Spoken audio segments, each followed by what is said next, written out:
नाज़रीन आदाब, क्या हाल है आपके, कैसे हैं? उम्मीद है अच्छे होंगे। अल्लाह ताला आपको बहुत अच्छा रखे। मैं हूं एजाज अहमद, आप मेरा व्लॉग देख रहे हैं AM न्यूज़ पर। आज भी बड़ी खबरें हैं, बहुत डेवलपमेंट्स हैं। एक तो जंग चल रही है, जाहिर सी बात है, रोज डेवलपमेंट्स हो रही हैं। ईरान के हवाले से अजरबैजान ने दावा किया कि ईरान ने उस पर एक अटैक किया। ईरान और अजरबैजान के दरमियान भी कुछ कशीदगी है, लेकिन ईरान ने उसकी तरदीद की। बहरहाल उसके साथ साथ हम ये देखेंगे कि जंग में क्या हो रहा है। ईरान ने कुछ फहरिस्तें जारी की हैं, वो फहरिस्तें क्या हैं। अमेरिका में बहुत कुछ हो रहा है, उन जो फहरिस्तें ईरान में ने जारी की हैं उसी तनाजुर में अमेरिका में बहुत कुछ हो रहा है। फिर एक अमेरिकी सदर के लिए अपनी साख बचाना मुश्किल हो गया है। ये क्या मामला है? ये क्या सदर ट्रंप जो है वो लूज कर रहे हैं, गिरफ्त लूज कर रहे हैं? इस पर बात करेंगे। उसके साथ साथ भारत और कनाडा के दरमियान एक सिविल न्यूक्लियर डील हुई है, उसका माजी क्या है? और भारत जो है उसको क्या कंसेशन मिली, मुस्तकबिल में क्या हो सकता है, पाकिस्तान के खदशात क्या हैं, इन तमाम चीज़ों पर बात करेंगे। और फिर आपको ये भी बताएंगे कि प्रोफेसर हैम ब्रेशित क्या कहते हैं। चलिए नाज़रीन, अब चलते हैं आज के व्लॉग की जानिब। इब्तिदा हम अफगानिस्तान से ही करेंगे, नहीं माफ कीजिएगा, ईरान से ही करेंगे। ईरानी वजीर दाखिला जो हैं बकाई साहब, उन्होंने आज जारी की हैं फहरिस्तें उन हॉस्पिटल्स की, उन स्कूलों की, पब्लिक प्लेसेस की, पार्क्स की, जो हाउसिंग सोसाइटीज़ कह लें, सिविलियन आबादियाँ कह लें उनकी, और मार्केटों की, जिनको अमरीकी और इसराइली तैयारों ने निशाना बनाया। दुनिया भर में जब भी जंग होती है तो सिविलियन आबादियों को निशाना बनाना, स्कूलों को निशाना बनाना, इनकी बाकायदा एक इमेजिंग की जाती है ताकि इनको सैटेलाइट इमेजिंग के जरिए इनको महफूज रखा जाए, यहाँ जो है ना कोई हमला ना किया जाए। लेकिन अमेरिका ने किया है। उसमें सिर्फ एक स्कूल में 168 बच्चियां मारी गई, हॉस्पिटल्स में और सिविलियन आबादियों में। ये अमेरिका वगैरह तो कहते हैं कि हजार हलाकतें हैं। ईरान कोई 1000 समथिंग हलाकतें बताता है, लेकिन 1000 समथिंग हलाकतें जो हैं इनमें भी अगर गालिब अक्सरियत सिविलियंस की है तो फिर ये वॉर क्राइम्स के जुमरे में आ जाता है। और अमेरिका सोसाइटी इस मामले में बहुत ही ज्यादा एक्टिव सोसाइटी है, वो इस किस्म की चीजें माफ नहीं करती। बहरहाल वो उन्होंने चूंकि ये तफसीलात जारी कर दी है, उसका कोई रद्द-ए-अमल नहीं आया है, रद्द-ए-अमल नहीं आया। लेकिन इस हवाले से अमरीकी तज्जियाकारों के साथ, दोस्तों के साथ के जो है वो जो मेरे वाकिफ हैं उनके साथ बात होती रहती है, लेकिन तज्जियाकारों की राय में पढ़ता रहता हूँ। अब उसमें नाज़रीन एक बड़ा प्रॉब्लम है। इसराइल को तो खैर कोई परवाह नहीं, क्योंकि वो नेतन्याहू जो है वो तो हम सब जानते हैं वो किसी चीज को खातिर में नहीं लाते। अब जो है उनके अज़ाइम खुल गए हैं, वो ग्रेटर इसराइल बनाना चाहते हैं, तो इसलिए सऊदी अरब भी चीखा कि अमेरिका ने जो है वो सब कुछ इसराइल के पीछे खड़ा हो गया, सब कुछ लेकर। लेकिन ईरान भी जो है ना वो अब एक तरह से बिल्कुल वहशतज़दा दिखाई देता है, क्योंकि अच्छा एक ये भी फैक्ट है कि दिन भर में सारा दिन अमेरिकन जो है वो ईरान पर हमले करते हैं। लेकिन हैरानी की बात यह है कि इतने 5000 टन बारूद सिर्फ इसराइल ने गिराया है। अमेरिका ने जो बारूद गिराया है वो अलग है। तो इतना बारूद गिराने के बावजूद भी अगर अमेरिका और ईरान को नुकसान नहीं पहुंचा सके या तोड़ नहीं सके उसकी कमर, तो ये उसकी कामयाबी है ईरान की। ईरान जो है वो मुसलसल जवाब दे रहा है। गुज़िश्ता रोज तुर्की में उसका एक मिसाइल शायद तुर्की की जानिब फायर हो गया, तुर्की ने उस पर बात भी कर ली। कशीदगी दोनों मुल्कों के दरमियान इतलात के मुताबिक कम हो चुकी है, और ईरान ने उसकी तरदीद भी की, शायद मिस फायर हो गया होगा। लेकिन ईरान जो है वो दर्जनों मिसाइल फायर करता है रात में इसराइल पर। इसराइल के कोई शहर उससे महफूज नहीं है।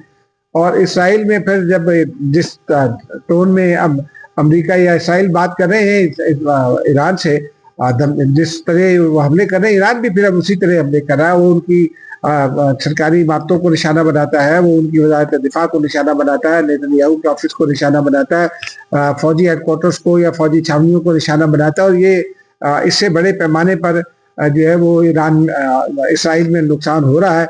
अमेरिकन मईशत भी जो है ना वो परेशान हो गई है। वजह यह है कि अच्छा इसराइली मईशत तो ऑलमोस्ट इस वक्त ब्लॉक है, क्योंकि इसराइल की कोई प्रोडक्ट जो है वो बाहर नहीं जा सकती। ऐसे में रूस जो है वो खुलकर ईरान के साथ आयत है, लेकिन कुछ लोगों ने ये रूस पर इल्जाम आयद किया था कि ईरान ने उससे दरखास्त की है असलहे की तो और या गोला बारूद की, तो रूस ने ऐसी इसकी तरदीद कर दी। उन्होंने कहा कोई नहीं है। चीन ने सालिसी की पेशकश की है। अब देखते हैं चीन को की सालिसी की पेशकश को अमेरिका और इसराइल किस तरह लेते हैं। मुझे ये यकीन है, knowing the psyche of United states and Israel, America तो शायद जो है वो जो चीनी सदर हैं उनकी ऑफर को वेटेज देगा, लेकिन इसराइल नहीं मानेगा। मैं श्योर हूँ कि इसराइल नहीं मानेगा। उसकी वजह यह है कि इसराइल जो है वो चाहता है कि सारी मुस्लिम दुनिया को मलिया मेट कर दे। इस बहाने वो पाकिस्तान को भी निशाना बनाना चाहता है, लेकिन जो DGI इस्पियार अपने इंटरव्यू में वादे कर चुके हैं उससे ज्यादा कोई बात कहने की नहीं है, ना ही कोई जरूरत है।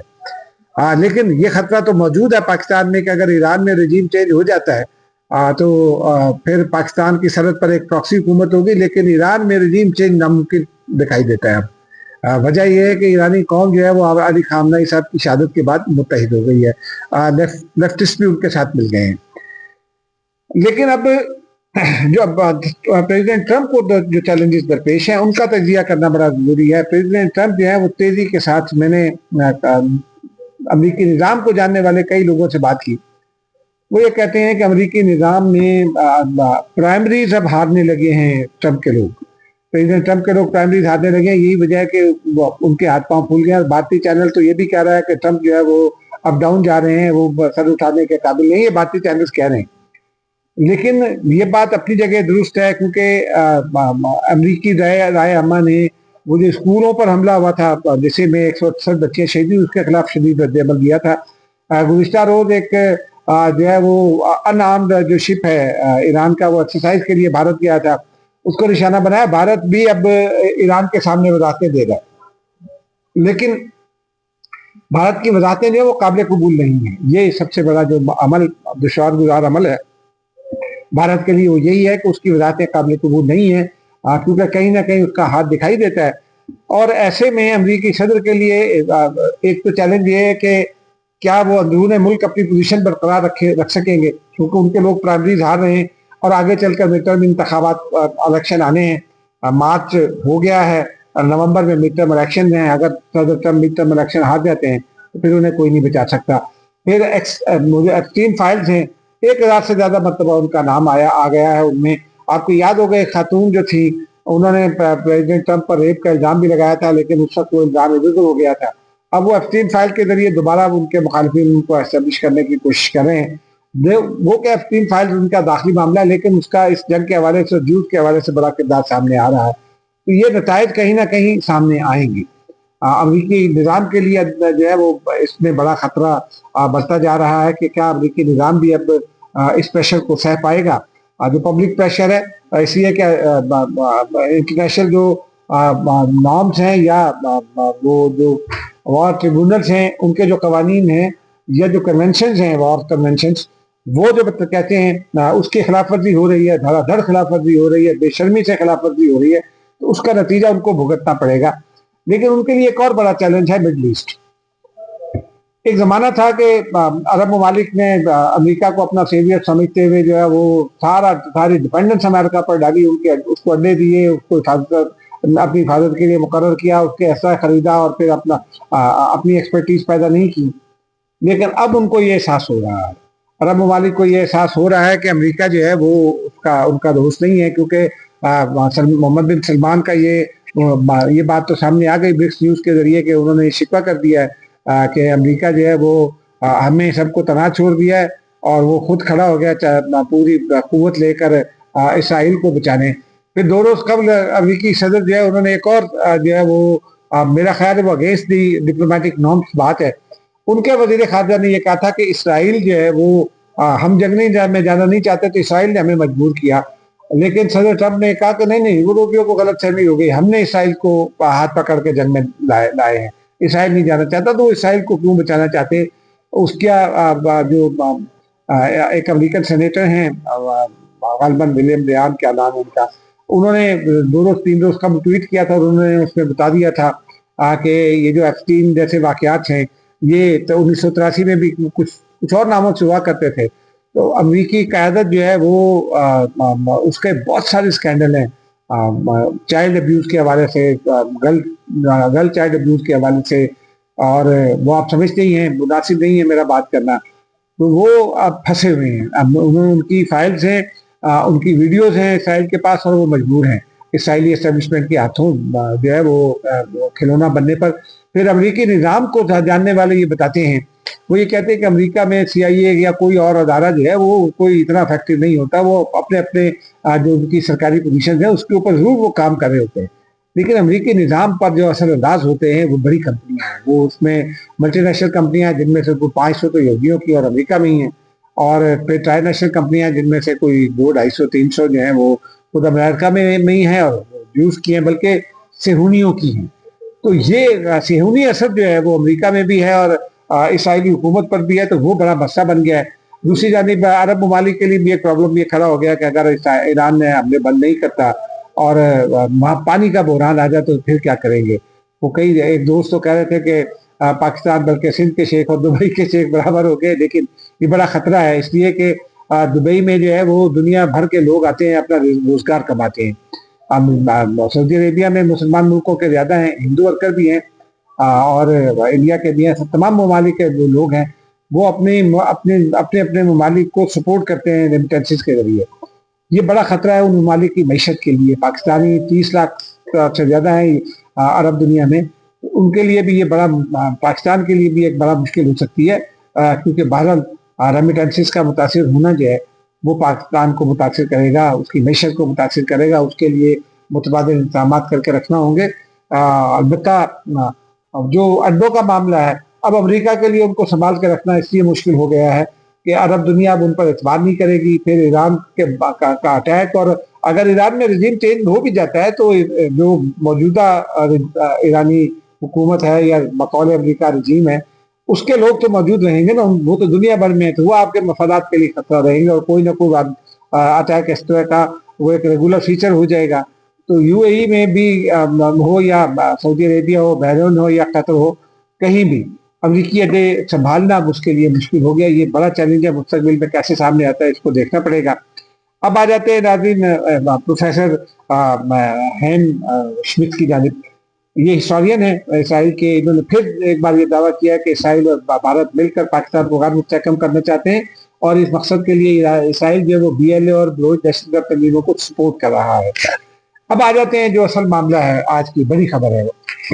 کینیڈا اور بھارت نے ایک ڈیل اسٹرک کیا، وہ سول نیوکلیئر ڈیل ہے، یعنی ایجوکیشن، تعلیم، ایگریکلچر، اس حوالوں سے۔ اب ایران کی بھی جو نیوکلیئر پروگرام ہے وہ بھی سول نیوکلیئر پروگرام ہے بیسیکلی۔ ایران نے تو کہہ رکھا ہے کہ وہ نہیں بنائے گا، لیکن وہ امریکہ کو قبول نہیں ہے، وہ اسرائیل کو قبول نہیں ہے۔ پاکستان کا جو پرامن مقاصد کے لیے سول نیوکلیئر پروگرام ہے اس میں بھی بڑے بین میخے نکالتے ہیں۔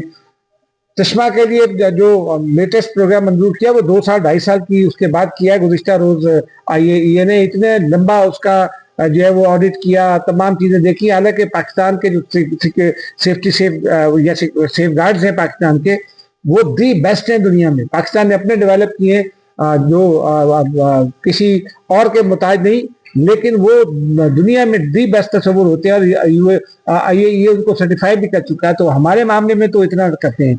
لیکن بھارت اور کینیڈا کے درمیان ایک سیکورٹی ڈیل ہو گئی ہے سول نیوکلیئر کی۔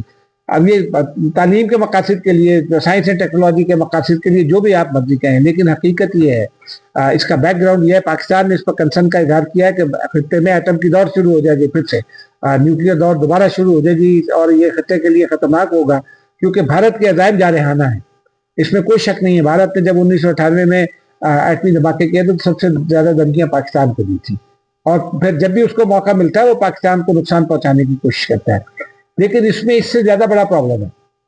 1974 میں بھارت نے امریکہ کے ساتھ، اور معاف کیجیے گا کینیڈا ہی کے ساتھ، ایک سول نیوکلیئر ڈیل سائن کی تھی۔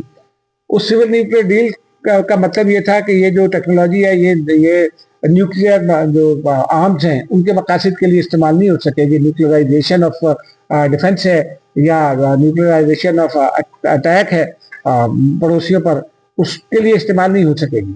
لیکن کچھ دن کے بعد بھارت نے ایٹمی دھماکہ کر دیا، اور یہ اسی سول نیوکلیئر ڈیل کا نتیجہ تھا، جس کے بعد IAEA کا جو وہ رجیم آیا ہے وہ اس وجہ سے آیا ہے جو پابندیاں اور رجیم اور اوور سائٹ سب کچھ ہے.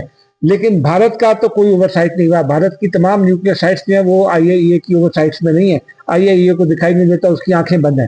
پاکستان کی تمام سائٹیں, ایران کی تمام سائٹیں, باقی وہاں ان کو مسئلہ نہیں ہوتا بھارت میں. اس کو حالانکہ بھارت وہ سوسائٹی ہے جہاں 4 واقعات ہو چکے ہیں یہ جو نیوکلیر ان کے ڈیوائسز کے یا نیوکلیر مٹیریل کی سیل کے, بلیک مارکیٹ میں سیل کے, اور اس کے باوجود آئی اے ای آنکھیں بند رکھتا ہے. یہ سب سے بڑا جو ہے ذمہ دار ہوگا. اگر خطے میں ایٹمی دوڑ بھی شروع ہوتی ہے تو آئی اے ای بھی اس میں ذمہ دار ہوگا. بھارت اگر کوئی گڑبڑ کرتا ہے تو پھر بھی آئی اے ای ذمہ دار ہوگا. آگے چل کر دیکھتے ہیں اس پر کیا ہوتا ہے. لیکن ابھی پاکستان نے اس پر رد عمل دیا ہے. پاکستان نے ان خدشات کا اظہار کیا کہ یہ پڑوسی ممالک کے لیے خطرہ ہے بھارت, اور یہ ڈیل بھی جو ہے نا خطرہ ہے, کیونکہ یہ پڑوسی ممالک کو جو ہے وہ دبانے کے لیے, ان کو ہراساں کرنے کے لیے, ان کو دباؤ میں لینے کے لیے استعمال کرے گا, پاکستان پر تھریٹ رکھے گا. وزیر خارجہ اسحاق ڈار نے اسی تناظر میں آج ہی کینیڈین وزیر خارجہ جو ہے نندیتا, ان سے بات کی ہے. مکمل نام تو ان کا انیتا آنند, معاف کیجیے گا, انیتا آنند ہے. ان سے انہوں نے بات کی ہے. پریس ریلیز میں تو یہ کہا گیا کہ دونوں ملکوں کے درمیان جو تعلقات ہیں وہ ایگریکلچر فلاں شعبوں میں ہیں. لیکن میری اطلاع یہ ہے کہ اصل معاملہ اسحاق ڈار نے بھی یہی اٹھایا ہے, اور کینیڈین وزیر خارجہ نے یہ یقین دلایا ہے کہ وہ پاکستان کے تحفظات اپنی حکومت کے سامنے بھی رکھیں گے, اور بھارت کے ساتھ بھی جو ہے نا وہ اس پر بات چیت کی جائے گی. اب دیکھیے کینیڈا کیا کرتا ہے. کہ کینیڈا وہ ملک ہے جو بھارت کا سب سے زیادہ متاثرہ ہے. کینیڈین شہریوں کو بھارت نے مروایا ہوا ہے. مقدمات اب بھی چل رہے ہیں. کینیڈین پارلیمنٹ نے بھارت کے خلاف قرارداد منظور کی ہوئی ہے, سفیر کو نکالا ہوا ہے. یہ زیادہ پرانی بات نہیں ہے, لیکن مفاد بدلتے دیر نہیں لگتی. خدا حافظ.